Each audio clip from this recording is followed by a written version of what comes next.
Bismillahirrahmanirrahim. Assalamualaikum warahmatullahi wabarakatuh. Perkenalkan sebelumnya, kami dari kelompok 3 yang beranggotakan saya sendiri, Sarapina Hasibuan dengan NIM 1908076006 dan rekan saya Lutfia Mar'atus Solihah dengan NIM 1908076007. Nah, adapun topik bahasan yang akan kita kaji pada pagi hari ini yaitu biomolekul dan metabolisme lipid. Dosen pengampu Ibu Sri Rahmania, MPD.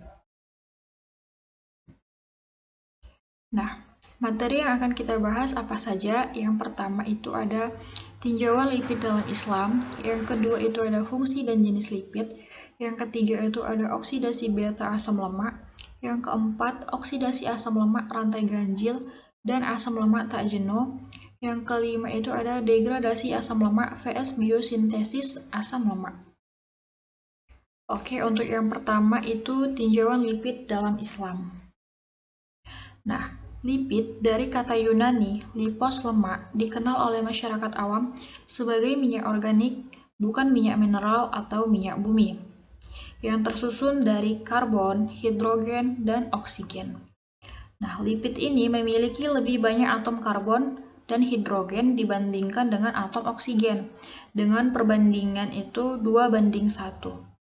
Nah, istilah lipid itu mengacu pada golongan senyawa hidrokarbon alifatik, nonpolar, atau yang tidak bisa atau susah larut dalam air. Dan hidrofobik yang esensial dalam penyusun struktur dan menjalankan fungsi sel hidup. Nah, karena ia itu nonpolar, lipid itu tidak larut dalam pelarut polar, seperti air atau alkohol, tetapi larut dalam pelarut nonpolar. Nah, lipid yang paling banyak itu adalah lemak atau minyak atau triacylglycerol atau trigliserida yang merupakan bahan bakar bagi hampir semua makhluk hidup. Sebagaimana Allah telah berfirman di dalam Al-Quran, Quran Surah Al-Mu'minun ayat ke-20 yang berbunyi وَشَجَرَةً تَخْرُجُ مِنْ طُورٍ شَيْنَاءٍ تَنْبُتُ فِي الدُّهْنِ وَصِبْغٍ لِلْآكِلِينَ, yang artinya, dan pohon kayu dari Tursina atau pohon zaitun yang menghasilkan minyak dan pemakan makanan bagi orang-orang yang pemakan. Nah, adapun contoh lipid dalam kehidupan sehari-hari itu dia trichontanoid palmitat, komponen utama lilin lebah, yang mana suatu ester asam palmitat dengan trichontanol. Nah, berikut senyawanya teman-teman bisa dilihat. Nah, senyawa ini itu digunakan untuk membuat kerangka sarang lebah, yang mana itu sebagai tempat berlindungnya dan menyimpan makanan dalam bentuk madu. Nah, Allah itu juga telah berfirman dalam Al-Quran Surah An-Nahl ayat ke-68 yang berbunyi وَأَوْحَى رَبُّكَ إِلَى النَّحْلِ أَنِ اتَّخِذِي مِنَ الْجِبَالِ بُيُوتًا وَمِنَ الشَّجَرِ وَمِمَّا يَعْرِشُونَ, yang artinya, dan Tuhanmu mewahyukan kepada lebah, buatlah sarang-sarang di bukit-bukit, di pohon-pohon kayu, dan di tempat-tempat yang dibikin manusia. Begitu juga dengan mengkonsumsi makanan yang mengandung lemak secara berlebihan. Nah, itu juga telah terbukti tidak baik bagi tubuh ya. Karena mengapa? Dia itu mengakibatkan timbunan asam lemak pada dinding saluran darah. Nah, keadaan ini itu yang dapat mengakibatkan atherogleserosis atau penyakit yang ditandai oleh penebalan dan penggeseran dinding pembuluh darah. Nah, sehingga itu aliran darahnya itu terhambat dan dapat menimbulkan tekanan darah tinggi, serangan jantung, atau stroke. Begitu juga Allah telah berfirman di dalam Al-Quran Surah Al-A'raf ayat ke-31 yang berbunyi, Ya Bani Adam, khuzu zinatakum inda kulli masjidin, wa kulu washrabu wa la tusrifu innahu la yuhibbul musrifin. Yang artinya, wahai anak cucu Adam, pakailah pakaianmu yang bagus pada setiap memasuki masjid, makan dan minumlah, tetapi jangan berlebihan. Sungguh Allah tidak menyukai orang-orang yang berlebihan.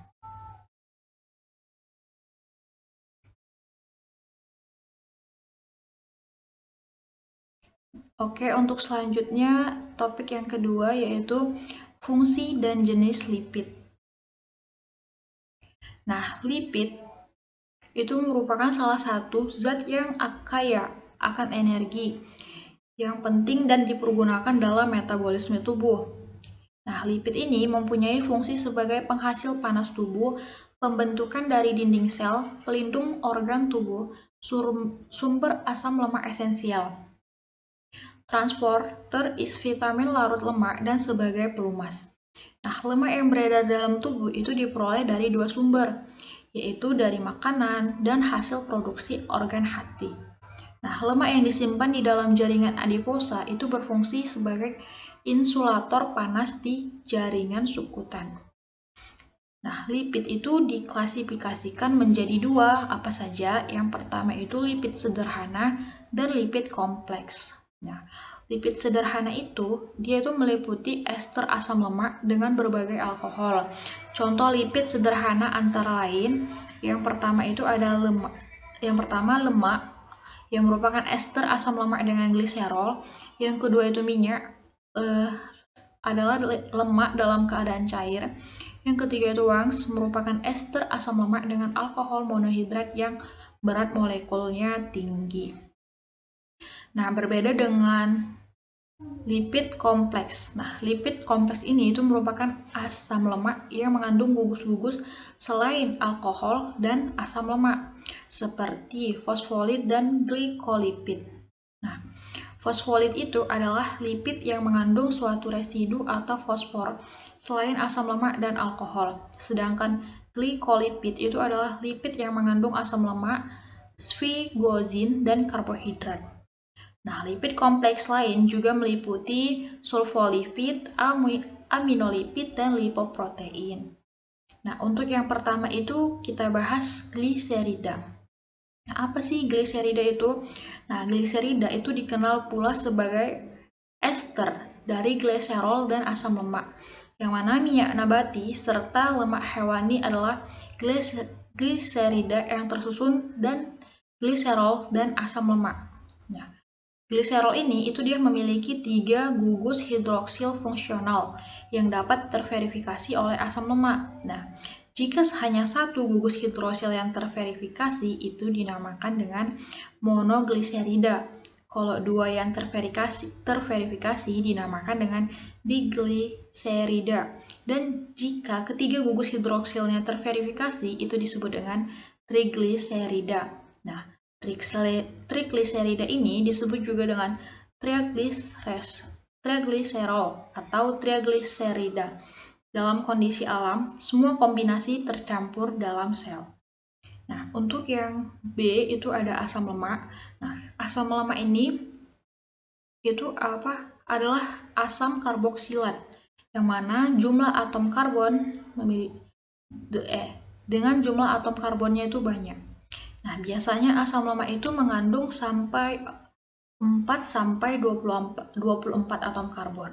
Nah, dan dia itu mempunyai satu gugus karboksil, bagian alkil dari asam lemak yang bersifat nonpolar. Nah, sedangkan gugus karboksil yang bersifat polar, bila bagian alkil asam lemak itu mengandung paling sedikit satu ikatan rangkap, itu dinamakan dengan asam lemak tak jenuh. Contohnya itu asam oleat, asam linoleat. Nah, sebaliknya, bila tidak memiliki ikatan rangkap atau hanya satu ikatan antar karbon, itu dinamakan dengan asam lemak jenuh. Seperti pada asam stearat dan asam palmitat. Ester gliserol ini terbentuk dari asam lemak yang tak jenuh yang dinamakan minyak. Nah, sedangkan yang berasal dari asam lemak jenuh itu dinamakan lemak. Titik leleh lemak itu lebih tinggi daripada minyak. Sehingga minyak itu cenderung mencair pada suhu kamar. Nah, untuk senyawanya bisa teman-teman lihat di dalam makalah. Asam lemak tak jenuh dan asam lemak jenuh. Nah, untuk yang C itu ada trigliserida. Nah, trigliserida itu lemak yang tersusun dari gliserol dan 3 rantai asam lemak. Yang mana subunit ini disebut yang mana subunit ini disebut dengan trigliserida atau lebih tepatnya dengan triacylglycerol atau triacylglycerida. Adalah sebuah gliserida yaitu ester dari gliserol dan 3 asam lemaknya. Nah, trigliserida ini juga merupakan penyusun utama minyak nabati dan lemak hewani. Nah, gliserol itu merupakan senyawa yang larut dengan air dengan 3 gugus hidroksilnya. Dengan rumus kimianya yaitu CH2COR, CHCOOR, CH2COOR. Yang mana lemak ini yang merupakan trigliserida mengandung asam lemak jenuh pada butter, margarin, shortening padat pada suhu ruangan. Sedangkan minyak yang merupakan trigliserida dengan asam lemak tak jenuh seperti minyak jagung cair pada suhu ruangan. Untuk struktur umum trigliserida bisa teman-teman lihat pada makalah. Dan yang D itu ada lilin.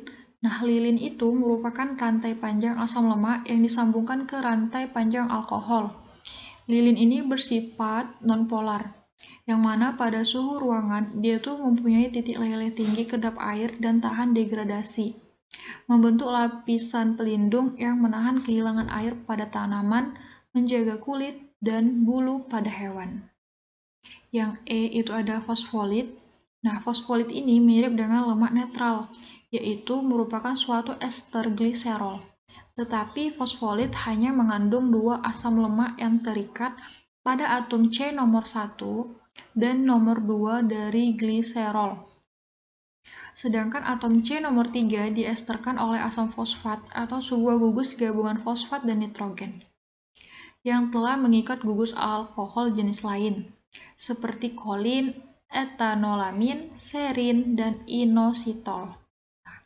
Karena itu, fosfolit itu diberi nama yang menurut gugus alkohol yang terikat pada asam fosfatnya. Misal, fosfatidilkolin, yang mana gugus alkohol mengikat kolin. Kemudian, fosfatidiletanolamin, yang berarti mengikat etanolamin. Dan begitu seterusnya. Nah, 2 lapisan fosfolit itu menyusun membran yang mana memiliki sebuah kepala atau sukar air hidrofilik dan 2 ekornya itu takut air atau hidrofobik. Nah, untuk struktur fosfolipidnya bisa teman-teman lihat juga di dalam makalah. Dan yang F itu ada sphingolipid. Nah, sphingolipid ini itu merupakan salah satu penyusun utama dari membran plasma yang mana berada dalam retikulum endoplasma. Sphingolipid ini terdiri dari basa sphingo, yang mana rantai hidrokarbonnya itu mengandung ikatan ganda, sebuah gugus amino pada posisi kedua, dan 2-3 gugus hidroksilnya itu pada posisi 1, 3, dan 4. Nah, basa sphingo ini dihubungkan oleh sebuah ikatan amide ke asam lemak, C16, C24 dengan ikatan rangkap. Nah, salah satu contoh sphingolipid itu adalah ceramide dengan sphinganin sebagai basanya.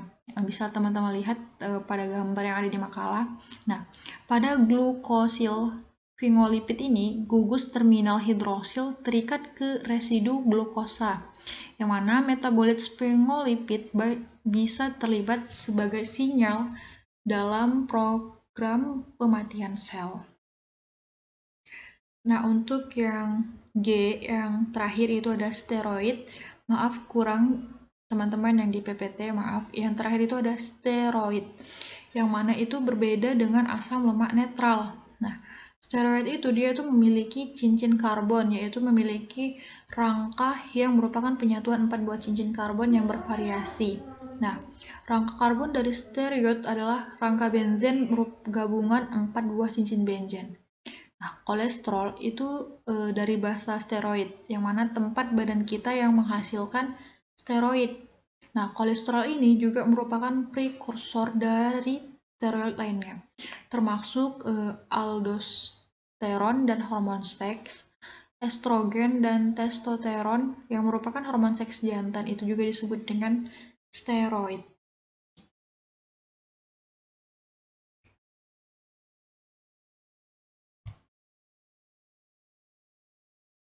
Oke, lanjut untuk topik yang ketiga itu ada oksidasi beta asam lemak.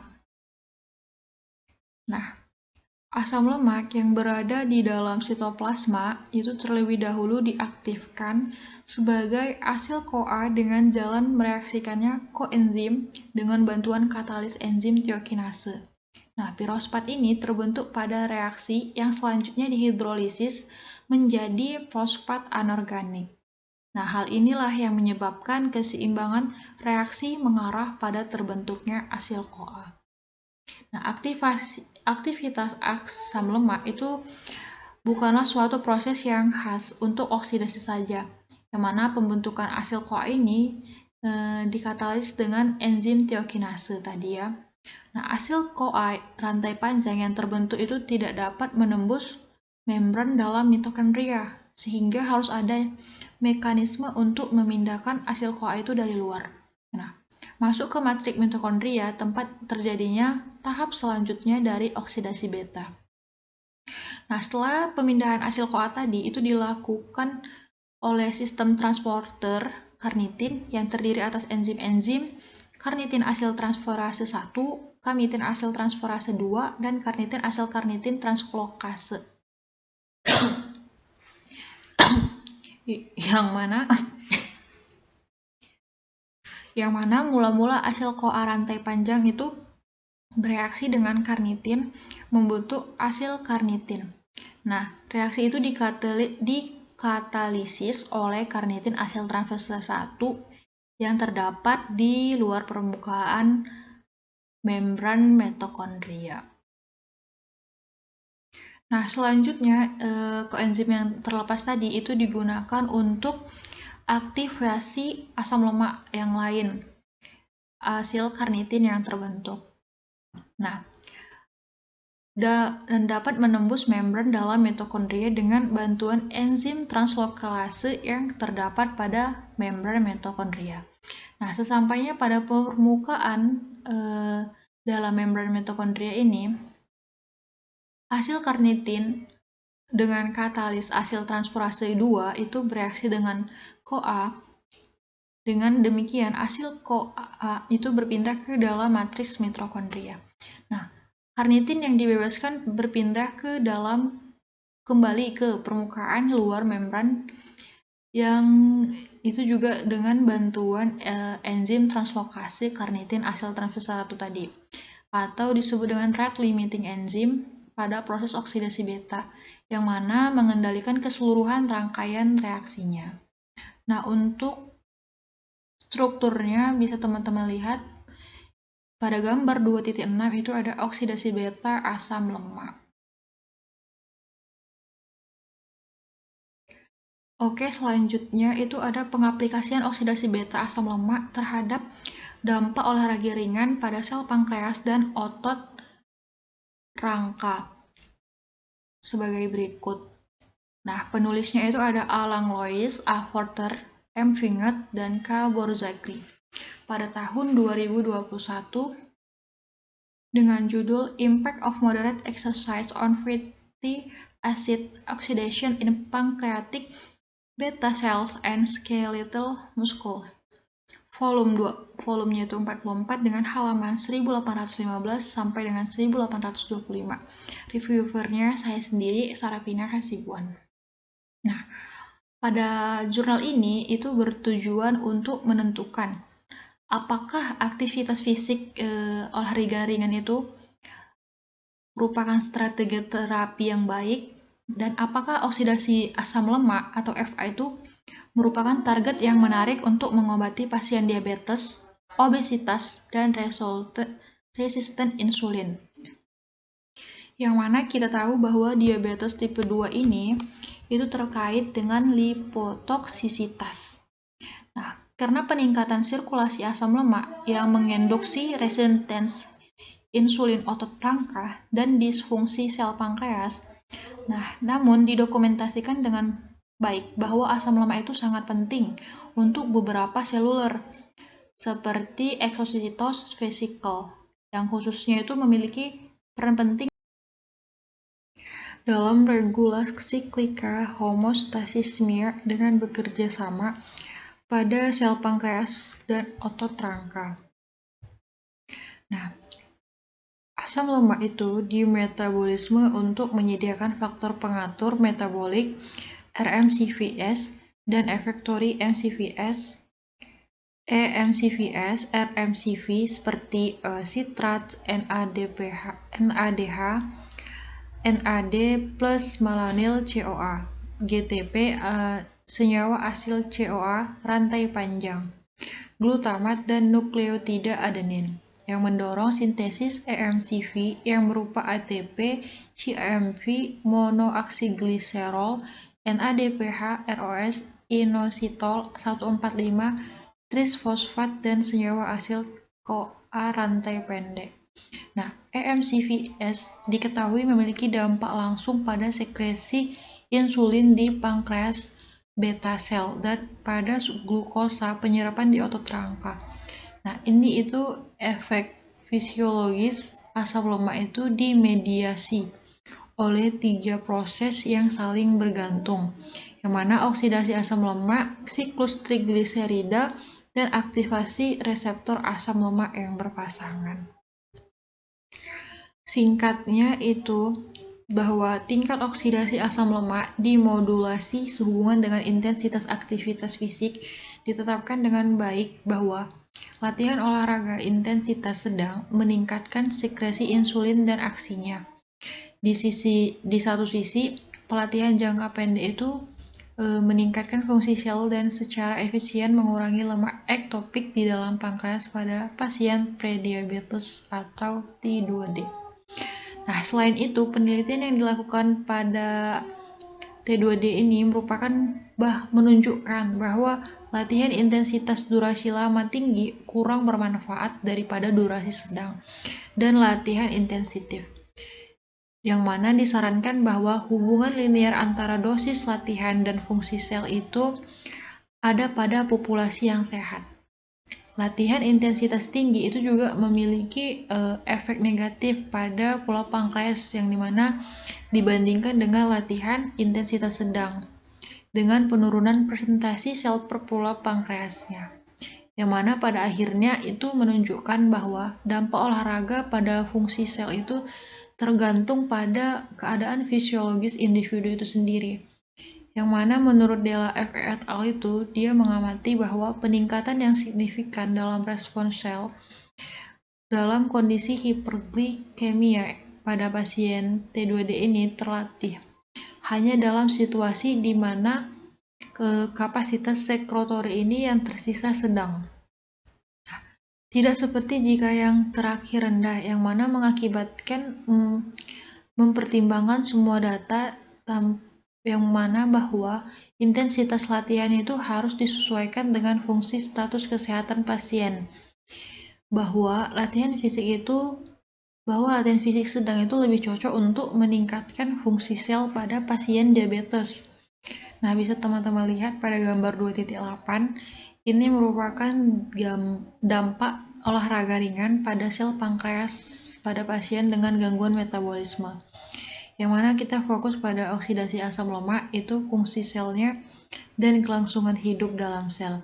Nah, oksidasi asam lemak ini menurun pada orang dengan gangguan metabolisme.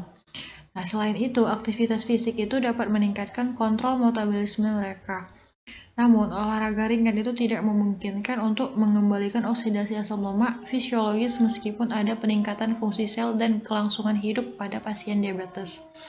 Dengan demikian, mekanisme yang lain terlibat seperti miokin yang disekresikan otot rangka dan metabolisme lipid yang digambarkan memiliki efek yang menguntungkan yang diinduksi oleh olahraga asam lemak. Oke, untuk selanjutnya topik 4 akan disampaikan oleh rekan saya Lutfia Mar'atus Solihah. Waktu dan tempatnya dipersilahkan. Selanjutnya yaitu materi oksidasi asam lemak rantai ganjil dan asam lemak tak jenuh. Nah, yang pertama yaitu oksidasi lemak rantai ganjil. Pada asam lemak dengan jumlah atom ganjil, C ganjil, setelah pengambilan asetil CoA atau 2C, sisanya yaitu adalah residu propionil CoA atau dapat disebut dengan C3. Propionil CoA ini masuk ke siklus Krebs lewat succinyl CoA. Dalam hal ini, propionil CoA dikarboksilasi menjadi D-dimetil malonyl CoA. Kemudian diubah menjadi succinyl CoA melalui intermediate L-metil malonyl CoA, sehingga jumlah energi yang dihasilkan dalam satu siklus Krebs jika masuk lewat succinyl CoA hanya sebesar 6 ATP. Nah, kemudian pada slide ini ada gambar oksidasi asam lemak dengan atom C ganjil, di mana dalam oksidasi ini yaitu contohnya asam propionat dalam bentuk propionil CoA. Karena masuk siklus Krebs lewat succinyl CoA, maka degradasi asam lemak dengan atom C ganjil lebih dibandingkan dengan degradasi asam lemak dengan atom C genap.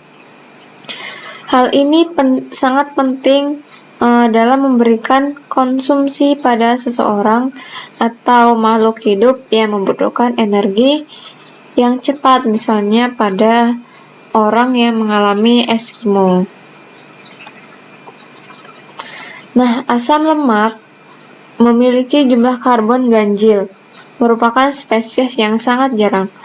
Asam lemak ini dioksidasi dengan cara yang sama seperti oksidasi asam lemak dengan jumlah atom karbon genap, kecuali pada daur akhir degradasi akan terbentuk propionil CoA dan asetil CoA. Bukan dua molekul asetil CoA, unit 3 karbon aktif pada propionil CoA memasuki daur asam sitrat setelah diubah menjadi suksinil CoA. Nah, bagi penderita anemia, pemisiosa sebagai akibat kekurangan vitamin B, sehingga kerja enzim metil malonyl CoA mutase terganggu. Selanjutnya yaitu oksidasi asam lemak tak jenuh. Nah, oksidasi asam lemak tak jenuh ini reaksinya sama seperti reaksi oksidasi asam lemak jenuh, hanya saja diperlukan tambahan 2 enzim lagi, yaitu isomerase dan reduktase untuk memecah asam-asam lemak tak jenuh.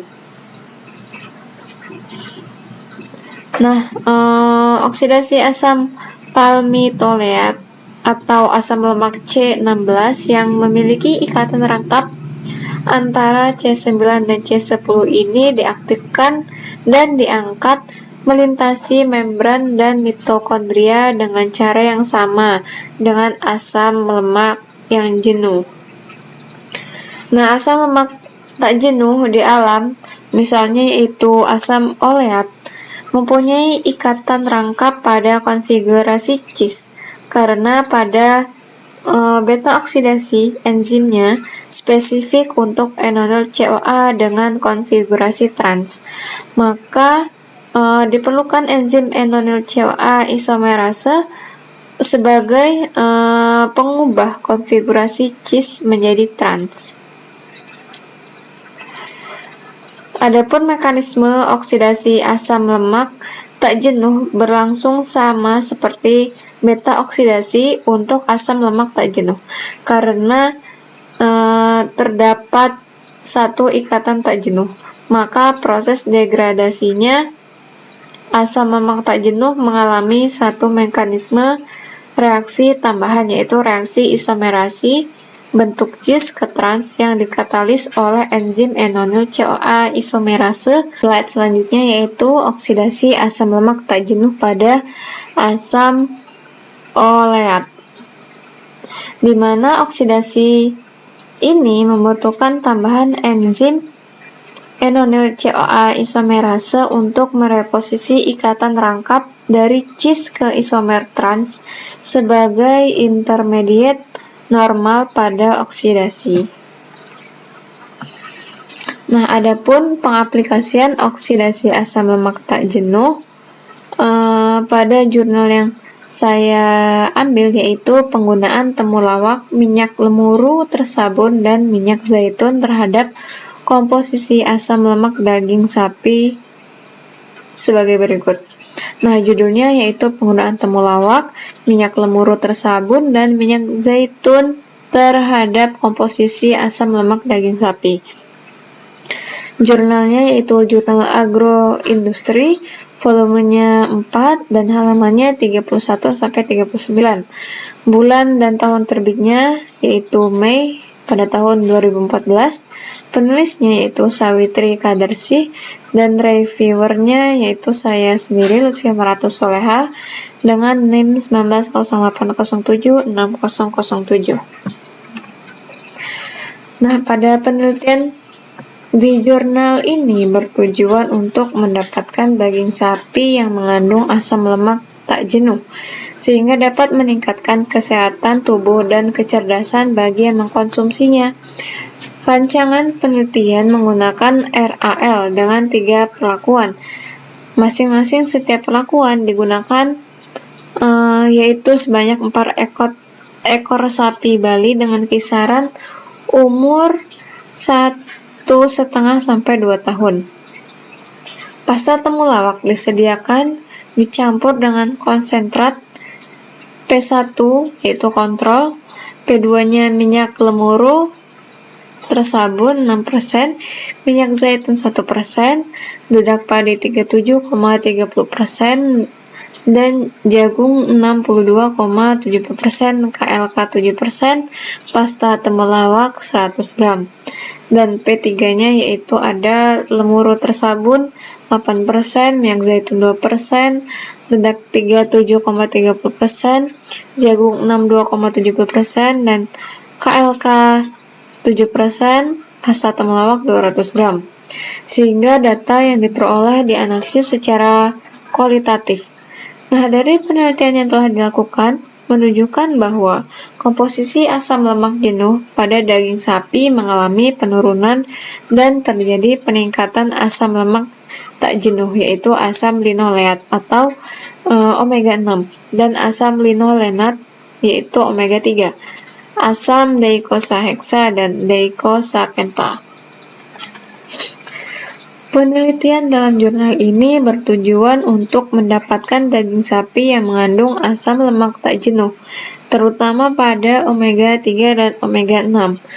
Dalam penelitian ini juga dilakukan dengan rancangan RAL atau rancangan acak lengkap, pola searah dengan menggunakan 3 perlakuan, diantaranya yaitu yang pertama ada pembuatan pasta temulawak, yang kedua penyabunan minyak ikan lemuru, dan yang ketiga prosedur analisis asam lemak dengan kromatografi gas, yaitu dilakukan dengan cara ekstraksi minyak dan ekstraksi atau metilasi, sehingga pengamatan ini dilakukan selama kurang lebih 3 minggu. Kandungan asam lemak pada daging sapi Bali dilakukan dengan 3 macam perlakuan, yang mana pada larutan P1 sebesar 0,0128%, pada perlakuan 2 sebesar 0,0109%, dan pada perlakuan 3 sebesar 0,0119%. Asam palmit yang terkandung pada daging sapi Bali dengan perlakuan kontrol atau P1 sebesar 3,5161% dan pada P2 sebesar 3,3494% dan pada P3 yaitu 3,4974%. Sehingga pada keadaan tersebut menunjukkan bahwa pemberian minyak zaitun, minyak lemuru tersabun, dan pasta temulawak dapat menurunkan komposisi asam palmitat sebesar 0,1767%. Nah, asam palmitat ini merupakan sumber kalori penting dan juga mempunyai daya antioksidasi yang rendah dan merupakan produk awal dalam proses biosintesis asam lemak. Asam oleat dalam daging sapi Bali dengan perlakuan kontrol 1 sebesar 5,8183%, pada perlakuan 2 sebesar 5,8688% dan pada perlakuan 3 sebesar 5,9655%. Nah, hal tersebut menunjukkan bahwa dengan pemberian minyak zaitun dan minyak lemuru tersabun dapat meningkatkan kandungan asam oleat pada daging sapi Bali. Maka dari itu, asam lemak pada omega 3 dan omega 6 lebih bernilai gizi dibandingkan dengan asam lemak lainnya. Hasil dari penelitian yang telah dilakukan menunjukkan bahwa asam lemak DHA pada perlakuan P1 sebesar 0,1243 atau 1243 gram dan pada P2 sebesar 0,1760 atau sekitar 17,60 gram dan pada P3 sebesar 0,1841 atau 18,41 gram. Asam lemak linoleat merupakan asam lemak omega 6 pembentuk AA, sedangkan asam lemak linolenat merupakan asam lemak omega 3 pembentuk DHA. Selagi asam lemak linoleat dan linolenat masih tersedia dengan jumlah yang cukup dari makanan yang dikonsumsi sehari-hari, maka dengan sendirinya tubuh akan membentuk AA dan DHA dalam jumlah yang cukup pula.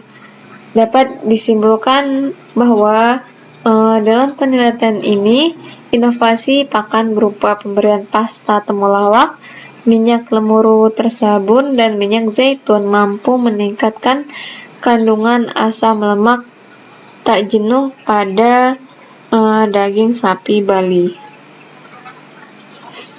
Selanjutnya yaitu ada degradasi asam lemak dan juga biosintesis asam lemak. Nah, proses terpenting dari degradasi asam lemak adalah beta oksidasi yang terjadi di dalam mitokondria. Asam lemak dalam sitoplasma diaktifkan dengan mengikatnya pada koenzim A. Kemudian dengan sistem transport karnitin masuk ke mitokondria untuk didegradasi menjadi asetil CoA melalui proses beta oksidasi. Residu asetil hasil dapat dioksidasi lanjut menjadi CO2 melalui TCA dan rantai respirasi dengan menghasilkan ATP. Selanjutnya pada biosintesis asam lemak itu sangat penting, khususnya dalam jaringan hewan, karena mempunyai kemampuan terbatas untuk menyimpan energi dalam bentuk karbohidrat.